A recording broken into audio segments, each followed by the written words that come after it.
Good day everyone. We are the Group 1 and we are here to present our work with our collaborated subject in Statistics and Probability and Empowerment Technology.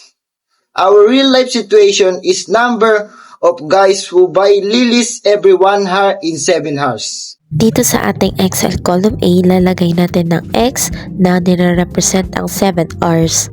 Samantalang ang column B naman ay ilalagay natin ng F or frequency na nire-represent ang number of guys who buys lilies per hour.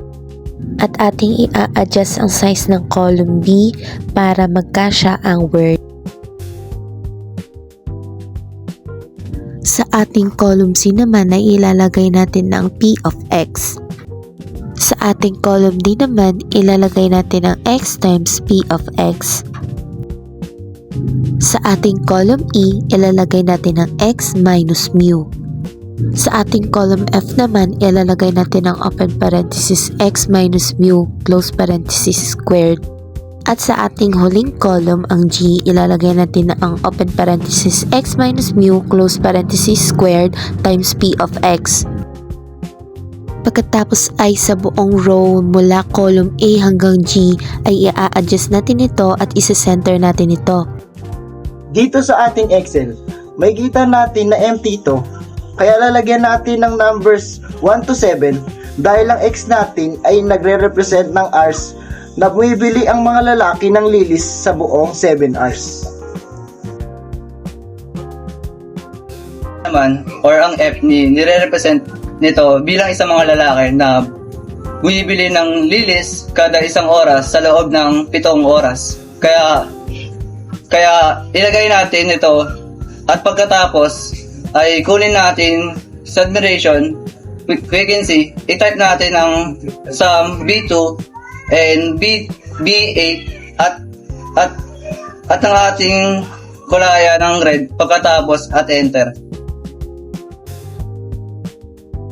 For our P of X naman, i-times natin ang frequency ng bawat number mula umpisa ng F hanggang dulo nito. Sa summation of frequency, sa ating column C, row 2 ay i-type natin ang sagot sa 3/23, ganun din ang ating gagawin sa lahat ng 3, ang frequency. Sa 4 naman, ganun din, i-divide natin ito sa 23, kaya narito ang sagot.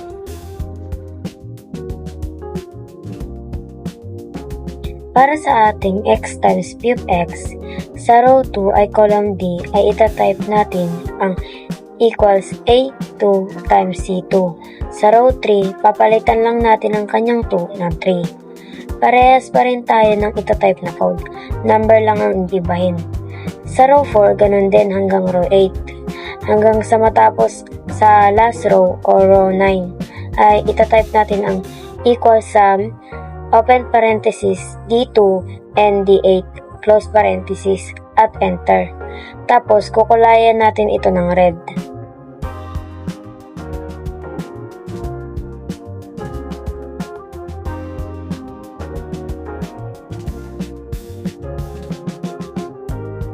Para naman sa ating X minus mu, para makuha ito, i-type natin sa column E, row 2, ang equals A2 minus D9.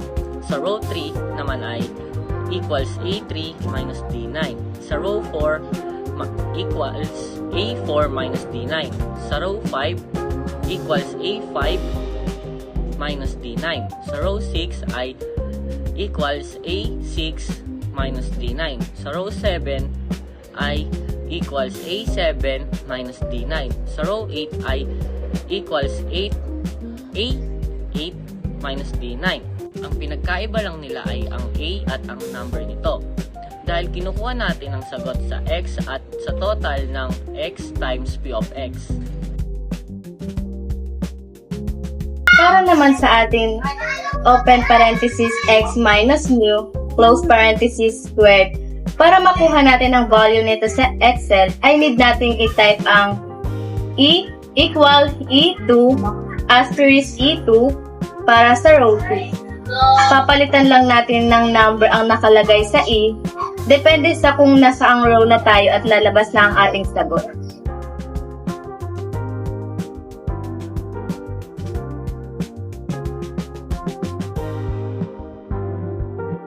Makikita dito na binawasan natin ang decimal nito dahil ang required ay 4 decimal lamang.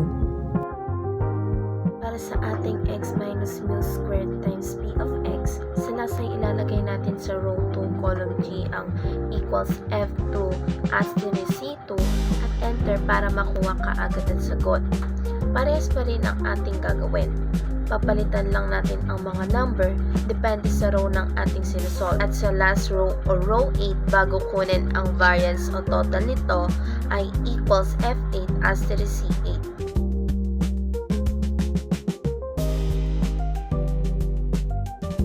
Pagkatapos nito, ginit na natin lahat ng nasa column G at kinalayan ang total answer nito ng kulay red. Pagkatapos naman sa buong row 1 mula column A hanggang G ay kinalayan natin ito ng kulay blue. Sumunod mula row 2 hanggang row 8 mula column A hanggang column G, kinalayan ulit ito natin ng ibang shade ng blue.